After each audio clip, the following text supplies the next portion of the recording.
Bismillahirrahmanirrahim. Assalamu alaikum dear students. I am Tanveer Mayo, your teacher. Dear students, yesterday we taught you conditionals and sequence of tense. English में सबसे मुश्किल जो है topic है वो यही नज़र आता है, इसको समझने में थोड़ा टाइम लगता है, इसलिए मैंने आपको डिटेल में इसको समझाया और उम्मीद है कि आपने इसको इतना अच्छा समझा है कि आज का टेस्ट आप बिल्कुल ठीक करेंगे। मज़ीद इन कॉन्सेप्ट्स की दोबारा से रिवीजन करेंगे तो इंशाल्लाह ये कॉन्सेप्ट्स और ये जुमले जो हैं हमारे जहन में अच्छी तरह से क्लियर हो जाएंगे और हम इन्हें एंटी टेस्ट में भी अच्छी तरह से परफॉर्म कर सकेंगे। आए जी, देखते हैं आपने आज कैसा परफॉर्म किया।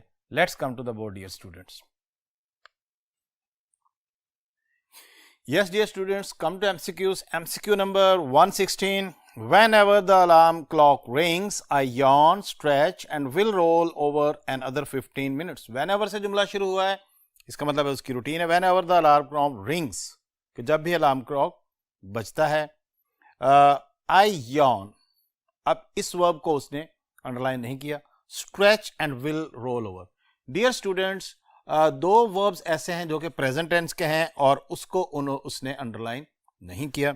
विल रोल ओवर, वो ये हमें गाइड कर रहे हैं कि जुमले अब बाकी भी प्रेजेंट टेंस में होना चाहिए। ठीक है, यहां पे जब हम देखते हैं, देखें जरा, when ever the alarm clock rings, अब ये प्रेजेंट टेंस आ गया। आई यॉन फर्स्ट फॉर्म आ गई। स्ट्रेच, अब ये यहां पे विल रोल ओवर।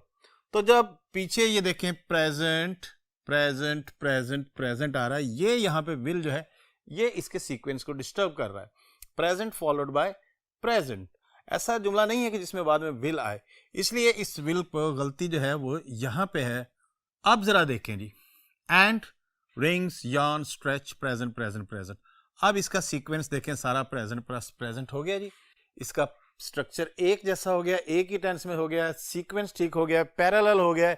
इस तरह से डियर स्टूडेंट्स हमारा जुमला ये ठीक हो गया। तो जो प्रॉब्लम है वो सी पार्ट में है, वी रोल। बाकी सब ठीक है, ओवर भी ठीक है, ए ऑप्शन भी ठीक है और 15 मिनट्स ऑफ स्लीप, यहां पे sleep as a noun use हुआ है, वर्ब नहीं है, तो it's okay.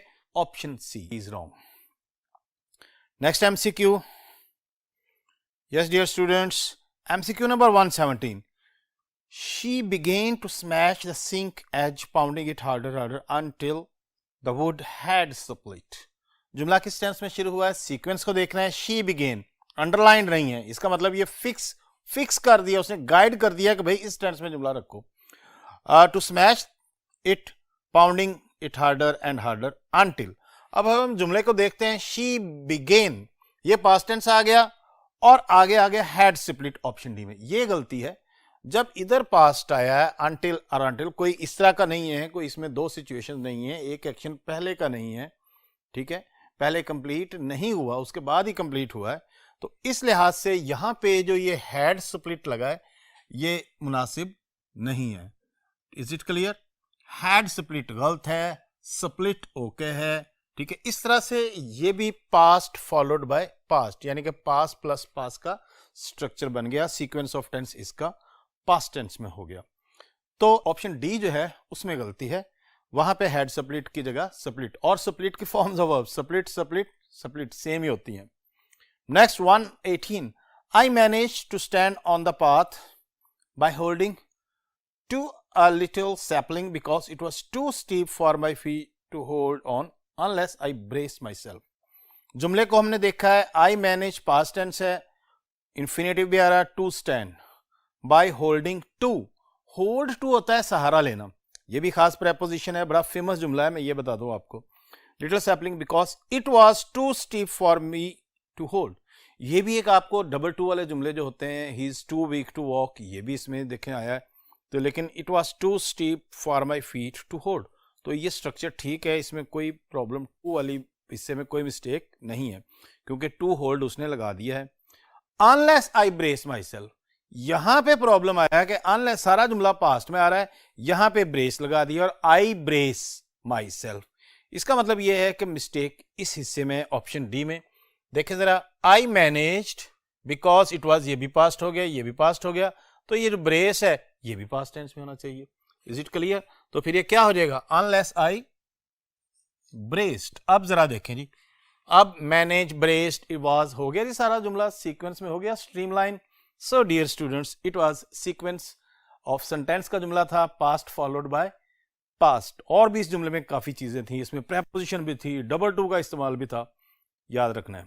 Yes dear students, 119 को मैंने पूरे को बोर्ड पे लिखा, देखते हैं। He took the bit of the thin string from the ground and was carefully preparing to roll it up when he had seen Mr. Banana on his doors staring at him. When he, अब जरा देखें जी, कौन सा ये पहला हिस्सा, ए इसके को अंडरलाइन किया गया, टुक, कोई प्रॉब्लम नहीं है, took the bit of string from the ground. Was carefully preparing, B को अंडरलाइन किया गया, केयरफुली एडवर्ब है, प्रिपेयरिंग आईएनजी है, ये वाज लगा हुआ है, आईएनजी फॉर्म है, नथिंग रॉन्ग विद इट।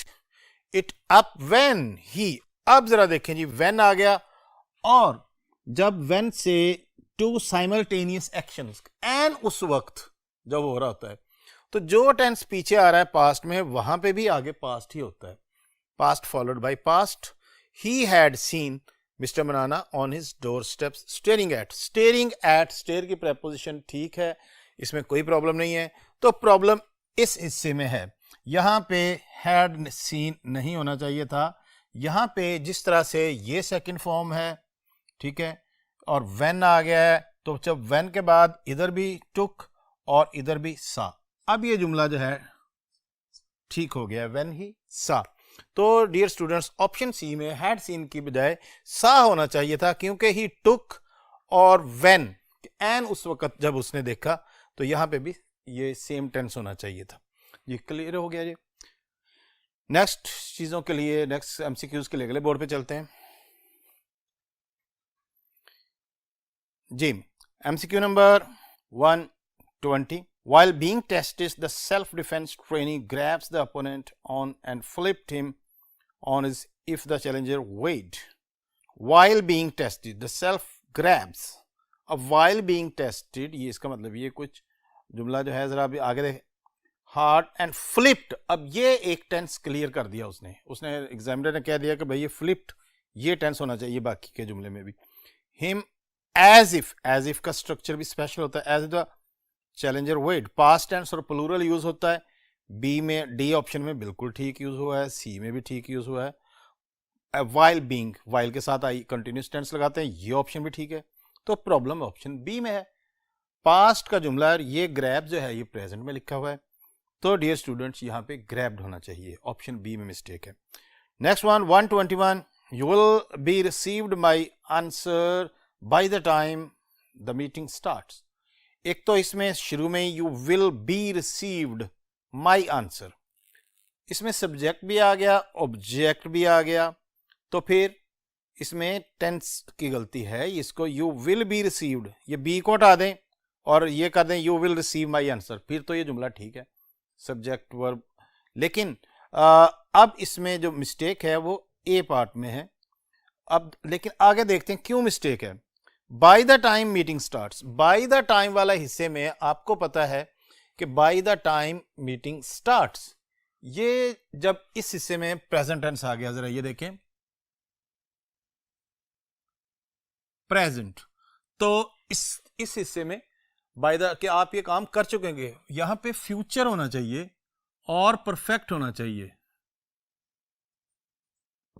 अब यू विल बी रिसीव्ड को अगर हम इसका जरा बी को हटा दें, यहां पे गलती है, ये बी नहीं होना चाहिए था, यहां पे विल हैव रिसीव्ड। अब जुमले को देखें, you will have received my answer by the time the meeting starts, तो इसे डियर स्टूडेंट्स कहते हैं प्रेजेंट और फ्यूचर का कॉम्बिनेशन एक तरफ, और बाई वाले जुमले में फिर हम प्रेजेंट जो है परफेक्ट टेंस भी यूज करते हैं। Next one 122, if humanity doesn't feel the urgency posed by climate change the planet is destiny to doom. If humanity doesn't feel the urgency posed by climate change, कि अगर उसको नहीं महसूस किया जाता, प्लैनेट इज डेस्टिनी, इसके बाद destiny जो है वो आगे आ गया, नाउन है, यहां पे वर्ब होना चाहिए, क्योंकि आगे टू लगा हुआ है, इसका मतलब ये है कि यहां पे वर्ब होना चाहिए, और डेस्टिनी की जगह डेस्टाइन्ड होना चाहिए, डेस्टाइन्ड टू डूम। डेस्टाइन होता है मुकद्दर में लिखा जाना, किस्मत में लिखा जाना। Is it clear? तो यहाँ पे dear student the planet is destined to doom, option D में मिस्टेक है, यहाँ पे डेस्टिनी की जगह डेस्टाइन्ड होना चाहिए।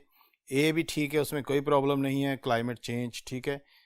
Next one dear students 123, if a person believes that wearing some kind of charm will prevent him from having bad luck, he would wear it. if से जुमला शुरू हो रहा है, फौरन हमने अलर्ट होना है, if वाले जुमले को पहचानना होता है, कंडीशनल आ गया है, कौन सा कंडीशनल आया है ये देखना है, कौन सा हिस्सा परफेक्ट है, if a person believes, हमें हिंट मिल गया कि if वाला टेंस जो है वो प्रेजेंट में है, तो रिजल्ट जब if वाला प्रेजेंट में हो तो रिजल्ट किस टेंस में आता है, रिजल्ट फ्यूचर में होता है अगर जीरो कंडीशनल ना हो। Some kind of charm will prevent him from having bad luck. He would, ये would यहां पे नहीं आ सकता। Look at the board. If a person believes, जरा देखें जी कौन सा टेंस हो गया, प्रेजेंट। तो जो प्रेजेंट का जो रिजल्ट होता है वो फ्यूचर में होता है। If you pass, if you work hard, you will pass. तो यहां पे जो उसने would लगाया वो गलत है, will wear। अब इसका स्ट्रक्चर देखें क्या बन गया जी, if वाले हिस्से में प्रेजेंट टेंस, रिजल्ट क्लॉज में फ्यूचर टेंस, ठीक है कि रिजल्ट ऐसा करोगे तो ऐसा होगा, तो इसको कहते हैं कंडीशनल टाइप 1 या दूसरे लफ्जों में प्रेजेंट कंडीशनल। इफ वाला हिस्सा प्रेजेंट टेंस में होता है, रिजल्ट वाला विल में होता है, तो इस तरह से हमारी ऑप्शन डी जो है वो गलत है, यहां पे वुड की जगह विल होना चाहिए था। Next one 124, if I worked hard according to the guidelines by my instructor I will. If I worked second form आ गई, ठीक है, अब उसने अंडरलाइन भी नहीं किया, ठीक है, according to the guidelines provided by my instructor I will pass the test whatever difficulty. Second conditional में इफ वाले हिस्से में सेकेंड फॉर्म हो तो आगे विल नहीं आता, वुड आता है, ये हमने इसमें डिसाइड किया था। तो इस लिहाज से जो ऑप्शन सी है वहां पे विल की जगह वुड होना चाहिए था। बोर्ड की तरफ देखें जरा, इफ आई वर्कड हार्ड, ये देखें सेकंड फॉर्म है, आई वुड पास, इसमें वर्क यानी कि सेकंड फॉर्म लग गई, ठीक है, तो इसको पास्ट टेंस। इफ आई, तो रिजल्ट में जब इधर सेकंड फॉर्म होती है तो वुड प्लस फर्स्ट फॉर्म होती है, ये देखें जरा, आई वुड पास। अब ये स्ट्रक्चर बन गया पास्ट और पास्ट का, इसको कहते हैं कंडीशनल 2 टाइप 2 या पास्ट कंडीशनल, क्योंकि इसमें इफ वाला हिस्सा सेकंड फॉर्म में, वुड प्लस फर्स्ट फॉर्म में इसका रिजल्ट है। बाकी इसकी किसी ऑप्शन में कोई प्रॉब्लम नहीं है, बाकी ए बी डी सब ठीक है। MCQ number 125, if you had being born, लो जी हैड के साथ बीइंग लग गया, बॉर्न और बॉर्न के साथ आपको पता है कि ही वाज बॉर्न, यहाँ पे बीन होना चाहिए था, मिस्टेक जो है शुरू में मिस्टेक उसने कर दी है। 100 is you would have had about 1 chance of 8 living to be 1 year old। बाकी सारी ऑप्शन बी सी डी ठीक हैं, मिस्टेक ए पार्ट में है, क्यों मिस्टेक है जरा बोर्ड की तरफ देखें। If you had been born, अब यहाँ पे जब हैड बीन हम लगाते हैं, ये हैड और बीन बीइंग नहीं लगा सकते, ठीक है, हैड बीन बॉर्न। अब ये बन गया जी, ये जो बीन है ये एक्चुअली इस बी की थर्ड फॉर्म है, तो ये बन गया had plus third form. Had plus third form को ये देखें, हैड प्लस थर्ड फॉर्म, इसको कहते हैं परफेक्ट कंडीशनल, बताया था आपको, याद है ना।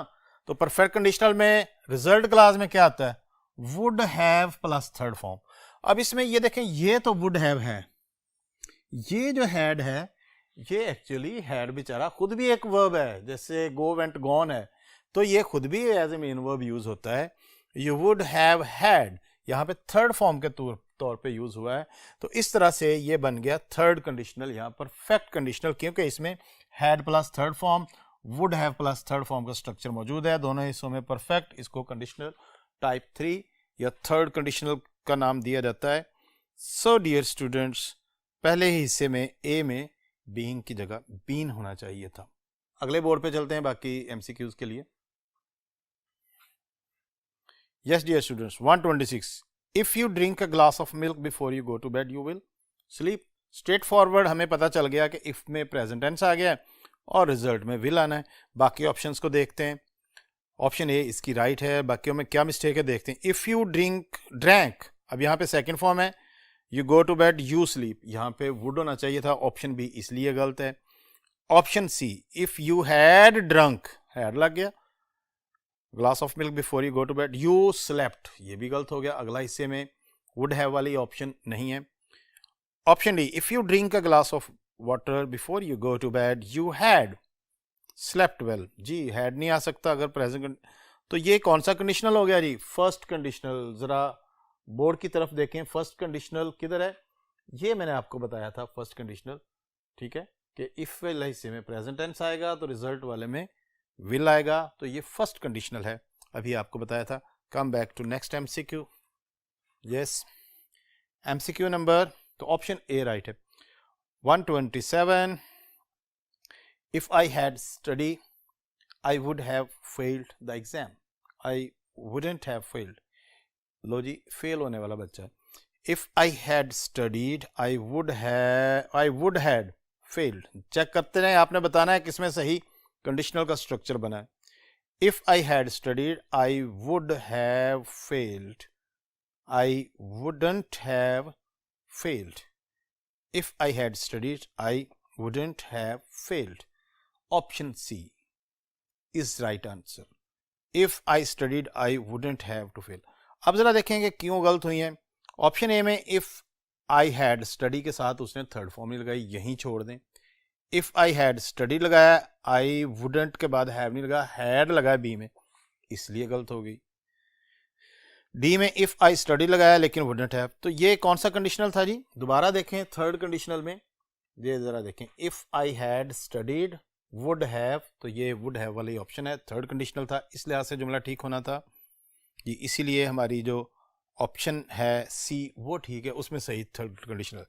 Next one 128, he would have asked the new boys where they lived if they had any family connections at Brookfield। जी डियर स्टूडेंट्स, he would के साथ कौन सी फॉर्म लगती है, would के साथ लगती है first form. he would asked, B option को यहीं पे एलिमिनेट कर देंगे क्योंकि would के साथ सेकंड फॉर्म नहीं लगती, और वैसे भी had. Option C, he would be asked, वो उससे पूछा जाता था या वो पूछता था, ये पैसिव सेंस में बन गया। आगे के न्यू बॉयज, ऑब्जेक्ट मौजूद है, ऑब्जेक्ट ना होता ही वुड आस्क, ठीक है, तो ये भी गलत हो गया इस वजह से। अब ऑप्शन डी राइट कर देंगे क्योंकि he would ask the new boys where they lived if they had any family connection. इस जुमले को जरा बोर्ड पे देखें, ही वुड आस्क, ये वुड प्लस फर्स्ट फॉर्म होगी तो कौन सा टेंस हो गया, पास्ट, तो ये कौन सा कंडीशनल हो गया, सेकंड कंडीशनल। तब वाइज इफ दे हैड, ये वाला जो हैड है, इफ दे हैड, ये परफेक्ट टेंस नहीं है, ये दोबारा मैं जैसे बता रहा हूं, हैज हैव हैड के जो पोजेशन वाले जुमले हैं उसमें जब हैज है, जब मेन वर्ब यूज होता है तो इसकी ये थर्ड, इफ दे हैड, तो हैड प्लस सेकंड फॉर्म ये यूज हुई है, ठीक है। If they had family connections खुद मेन वर्ब के तौर पे यूज हुआ है, तो ये कंडीशनल, ये देखें हैज हैव हैड, ये इसकी सेकंड फॉर्म, तो ये कंडीशनल 2 हो गया, पास्ट कंडीशनल यानी कि वुड प्लस फर्स्ट फॉर्म और second form. Is it clear जी। तो इस तरह से इसमें हमारा 128 में ऑप्शन डी जो है वो राइट आंसर है, उसमें सीक्वेंस ऑफ टेंस ठीक है। 129, have I noticed the delinquencies earlier? I would certainly have warned। ये भी कंडीशनल होता है, इसमें इफ नहीं लगा होता, ठीक है, और ये थर्ड कंडीशनल होता है जो हैड से जुमला इस तरह शुरू हो जाए, इसमें बिल्कुल वही रूल्स अप्लाई करते हैं जो थर्ड कंडीशन में अप्लाई करते हैं। तो ऑप्शन बी को देखें, had I noticed, had plus third form आ गई, आगे I would have want, would have plus want third form, ये राइट ऑप्शन है बी, ठीक है। देखें जरा, हैड आई नोटिस्ड, अच्छा इसमें जिस तरह से इफ आई हैड नोटिस्ड, ये बिल्कुल वही स्ट्रक्चर है लेकिन ये इसका स्टाइल डिफरेंट है, इसमें हैड शुरू में आ सकता है, तो ये देखें जरा, ऐसे करके देख लें, if I had noticed I would have want, यानी कि would have plus third form, third conditional का स्ट्रक्चर है। इस तरफ देख लें, अभी मैंने आपको बताया था, ठीक है, had plus third form, would have plus third form, perfect conditional भी कहते हैं जी डियर स्टूडेंट्स। तो इस तरह से ये, इसमें हमारी कौन सी ऑप्शन ठीक हो गई, इसमें हमारी ऑप्शन बी ठीक हो गई है। 130, यस डियर स्टूडेंट्स, 130 में I didn't want to go to the cinema because I has, लो जी आई के साथ हैज लगाया, यहीं इसको उड़ा दें ऑप्शन को, आई के साथ तो हैज आता ही नहीं है, option B, I didn't want to go to the cinema because I had been already watched. I had been watched, यहाँ पे आई सब्जेक्ट है, पैसिव वॉइस नहीं है, ये ऑप्शन भी इस वजह से गलत हो गई। Option D, I didn't want to go to the cinema because I would have already, इसमें स्ट्रक्चर ठीक नहीं है, वुड हैव ऑलरेडी, ठीक है। अब जो है हमारी जो ऑप्शन है, I didn't want to go to, option C को देखते हैं। I didn't want to go to the cinema because I had already watched. इसमें बिकॉज से टू एक्शंस जो हैं वो कनेक्टेड हैं, one completed earlier and second later. कौन सा हिस्सा पहले कंप्लीट हुआ है? Because I had already. और ऑलरेडी जो है वो की हिंट है हमारे लिए कि यहाँ पे परफेक्ट टेंस यूज होना है, ठीक है। प्रेजेंट भी हो सकता है, पास्ट भी हो सकता है। तो पीछे क्योंकि पास्ट टेंस यूज हुआ है, आगे परफेक्ट टेंस यूज करेंगे। इसे डियर स्टूडेंट्स जैसे ये खास जुमला एक ज़हन में रख लें, ठीक है। The patient died, had died when the doctor केम, ठीक है, वही वाला स्ट्रक्चर है। ऑप्शन सी जो है उसमें इसका सीक्वेंस ऑफ टेंस बिल्कुल ठीक है, एक तरफ हैड, दूसरी तरफ second form past indefinite. 131, you try to tell me there was no one. 131 में सीधा जो है ट्राई टू टेल मी, हमने पता चल गया try to tell me past tense आ गया, तो अब ना इज लग सकता है ना आर लग सकता है इसमें, ठीक है, क्योंकि past is followed by past, तो ये वाज लगेगा। तो इस लिहाज से हमारी ये ऑप्शन किस एमसीक्यू में, ये देखें, ये ए में आया, बी में क्योंकि उसने इस लगा दिया है, there are no one, no one के साथ आर लगा दिया, इसलिए गलत हो गया। और यू ट्राई, तो तीनों में टेंस की मिस्टेक है, सीक्वेंस की मिस्टेक है, इस लिहाज से ऑप्शन ए जो है वो बिल्कुल एग्जैक्ट और ठीक ऑप्शन है। 132, how long did you have been. Did you have been काफी गलत जुमला हो गया, यहीं पे इसको ऑप्शन कर दें, did you have been, did के साथ हैव बीन नहीं आता। Option C, how long will you had, will के साथ हैड नहीं आता, हैव आता है, ये भी एलिमिनेट होगी, दो ऑप्शंस रह गई। How long will you have been at this company when you retire, option D को देखते हैं। और how long will you have been in this company when you retired, एक तरफ विल और एक तरफ रिटायर्ड, ठीक है, विल के साथ पास्ट टेंस नहीं आता, इस लिहाज से हमारी ऑप्शन डी एलिमिनेट हो गई। तो डियर स्टूडेंट्स, इसमें जो राइट ऑप्शन है वो ऑप्शन सी है, उसका सेंस बिल्कुल ठीक है। जरा देखें, how long will you have been, will आ गया, अब यहाँ पे रिटायर प्रेजेंट, तो फ्यूचर और प्रेजेंट का कॉम्बिनेशन है, बहुत मशहूर कॉम्बिनेशन है सीक्वेंस ऑफ टेंस का। Next one 133, Norma unlocks the door and go. तो जी नॉर्मा के साथ गो नहीं लग सकता, इसलिए ऑप्शन ए हमारे साथ आगे नहीं चल सकती। Norma, option B, Norma unlock the door and go, again go लगा दिया, फिर इसको यहीं डिलीट करें, ये होता है जल्दी कॉन्सेप्ट क्लियर हो तो फौरन वेस्ट नहीं करना, बिला वजह देखते रहें अच्छा इसमें से क्या कुछ निकालना है। No, not at all, don't waste your time when your concepts are clear, you identify the mistake, eliminate that option as early as possible. Option C, Norma unlock the door and went, यहाँ पे Norma के साथ first form आ ही नहीं सकती, आए first form तो S वाली आ सकती है, इस वजह से ये ऑप्शन भी डिलीट हो गई। ऑप्शन डी राइट आंसर रह गया। फिर क्यों? अनलॉक्ड एंड वेंट, जरा देखें, नॉर्मा अनलॉक्ड एंड वेंट, ये पास्ट फॉलोड बाय पास्ट, ठीक है, sequence of past tense.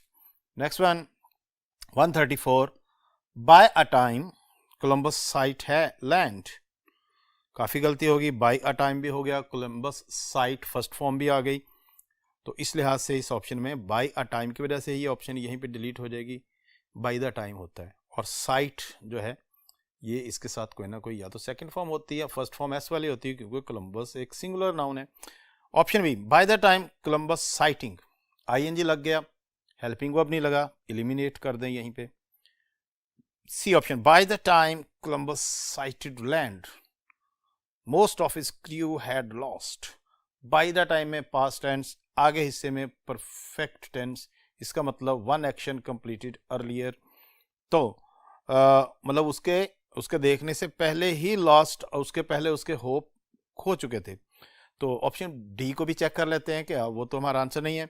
Bye the time Columbus sighted land most of his crew lost, by the time की वजह से पहले भी आ चुका है, परफेक्ट टेंस ही यूज होना है दूसरे हिस्से में, ठीक है, इस लिहाज से परफेक्ट टेंस जो है सिर्फ ऑप्शन सी में यूज हुआ है, इस लिहाज से हमारी ऑप्शन सी बिल्कुल ठीक है। 135 last, she word with the gasp like the telephone wrong. Option be like जो है वो दो चीज़ों की सिमिलैरिटी के लिए तो आ सकता है, लेकिन दो क्लॉजेस को, दो जुमलों को जोड़ने के लिए इस्तेमाल नहीं हो सकता। Option B she word with the gasp as the telephone was rung, यहाँ पे एज लगा है, एज दो इंडिपेंडेंट सेंटेंसेस को जोड़ सकता है, ठीक है, या डिपेंडेंट सेंटेंस को, क्लॉजेस को, लेकिन इसमें telephone was rung passive voice लग गया। She word with the gasp as the telephone rang, as भी जो है ये इंडिकेशन करता है टू साइमल्टेनियस एक्शन के, एन उस वक्त जिस वक्त वो वर्ड विद द गैस्प जैसे ही बोला, टू सेम टाइम एक्शंस के लिए यूज किया जाता है, तो फिर टेंस भी सेम होना चाहिए, जो कि ऑप्शन सी में है। She word with the gasp as the telephone rang. अच्छा, इसमें व्हेन से भी आपको पता है हम टू साइमल्टेनियस एक्शंस को कवर करते हैं। डी को चेक करते हैं, उसमें कोई चीज तो नहीं है। She word with the gasp as the telephone had rung, तो इसमें हैड रंग की वजह से, और जो है वो काफी देखें जरा, रंग के स्पेलिंग भी चेक कर लें, वो दूसरे वाला रंग है, ठीक है, तो इस लिहाज से अब हमारी सी ऑप्शन बच गई, वो बिल्कुल ठीक है। उसमें जो सीक्वेंस ऑफ टेंस है जरा देखें, by word with the gasp, ठीक है, पास्ट टेंस हो गया, ये एज दरमियान में आ गया, कंजंक्शन है, इसके दोनों तरफ सेम टेंस होना चाहिए क्योंकि दोनों एक्शंस एक ही वक्त में हो रहे हैं, लिहाजा उनका टेंस भी सेम होगा। यहाँ पे भी वर्ड आ गया, यहाँ पे भी रैंग आ गया, टू साइमल्टेनियस एक्शंस आ गए, पास्ट फॉलोड बाय पास्ट होना चाहिए, ठीक है जी। इस लिहाज से हमारी जो ऑप्शन सी है वो बिल्कुल राइट है जी। डियर स्टूडेंट्स, तो काफ़ी डिटेल से सारी चीज़ें आज दोबारा डिस्कस हुई, ठीक है जी, पहले लेक्चर अब डिस्कस हुई, और मुझे उम्मीद है कि आपने अगर कोई चीज़ें रह गई होंगी तो आज समझ ली होंगी, ठीक है। अब कल इसका दूसरा टेस्ट है, वो 100% परफेक्ट होना चाहिए अगर आज किसी की मिस्टेक्स हुई है, और जिन्होंने आज मिस्टेक्स नहीं की, सारे MCQs ठीक किए हैं, I salute them. Okay, goodbye, wish you best of luck for next tests.